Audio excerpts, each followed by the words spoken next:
দাজ্জালকে welcome করে দাজ্জালের সাহায্যে তারা যেন গোটা বিশ্বকে শাসন করতে পারে, এটা ইহুদিদের স্বপ্ন। ইহুদিদের, তবে এই স্বপ্ন দুঃস্বপ্নই থেকে যাবে, এই স্বপ্ন দুঃস্বপ্নই থেকে যাবে। হাদিসে এসেছে দাজ্জালের অনুসারী হবে 70,000 ইহুদি। কত হাজার ইহুদি? দাজ্জালের সৈন্য হবে কত হাজার? সবগুলা কি? জোরে বলেন, সবগুলা কি?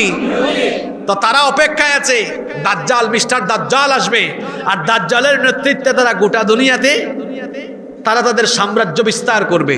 এই স্বপ্ন দুঃস্বপ্ন হয়ে যাবে, কারণ এই দাজ্জালকে কতল করার জন্য শেষ জামানায় ঈসা আলাইহিস সালামকে পাঠাবেন কে? জোরে বলেন, পাঠাবেন কে? তো দাজ্জাল বলল, আমি এসে গেছি দুনিয়ায়, আত্মপ্রকাশ এখনো। তাহলে যে কোনো সময়ে দাজ্জাল আসতে পারে কিনা? পারে কিনা?